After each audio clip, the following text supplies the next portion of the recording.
अडानी मामले पर वित्त मंत्री ने कहा, सेबी स्वतंत्र रूप से जांच कर रही। गौतम अडानी मामले पर आज वित्त मंत्री निर्मला सीतारमण ने कहा कि नियामक अपना काम कर रहे हैं, सेबी को सरकार ने स्वतंत्र छोड़ दिया है ताकि वो इस मामले की सही से जांच कर सके। वित्त मंत्री ने कहा कि बैंकों और LIC ने RBI को अडानी समूह को लेकर अपने एक्सपोजर के बारे में बताया है। अडानी के FPO वापस लेने के सवाल पर उन्होंने कहा कि FPO आते हैं और बाहर निकल जाते हैं। देश में कई बार FPO वापस लिए गए हैं और इससे भारत की छवि पर कोई फर्क नहीं पड़ा। उतार चढ़ाव हर बाजार में होते हैं।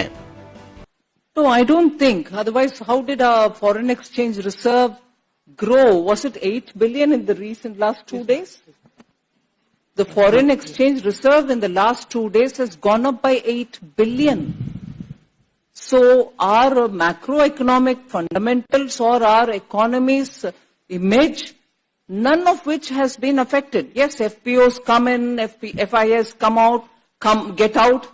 These fluctuations are there in every market. But the fact that we have had 8 billions come in this last few days proves that the perception about India and in its inherent strengths is intact. Thank you.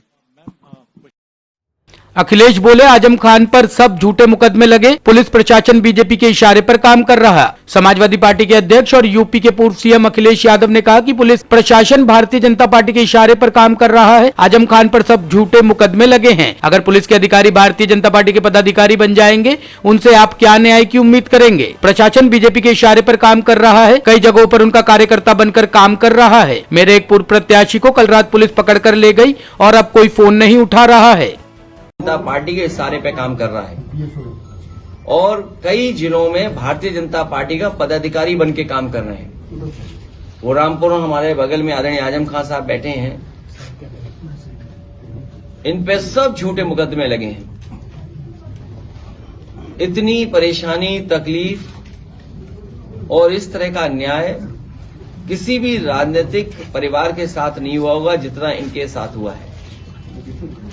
आज जब मैं आपसे मिल रहा हूं, बात कर रहा हूं, सुबह सुबह मेरे घर पर एक परिवार आया और रोता हुआ आया कि रात में उनके परिवार एक समाजवादी पार्टी के पूर्व में रहे प्रत्याशी उसको उठा लिया है पुलिस ने। मैं लखनऊ से चल करके बरेली, बरेली से चल करके रामपुर और रामपुर से मुरादाबाद तक मैं फोन मिलाता रहा हूं, लेकिन अभी तक पुलिस कप्तान का फोन नहीं उठा। सोचिए, अगर पुलिस के अधिकारी भारतीय जनता पार्टी के पदाधिकारी बन जाएंगे, उनसे क्या न्याय की उम्मीद करेंगे आप? और ये एक घटना नहीं है।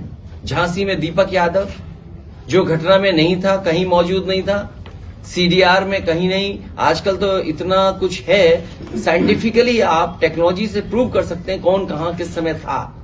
वो मौके पे नहीं, उसको जेल भेज दिया। ED, CBI जितनी भी संस्थाएं वो सब पीछे लगा दी। रमाकांत यादव, मैं कितने नाम लूं जो समाजवादी पार्टी के लोगों पर झूठे मुकदमे।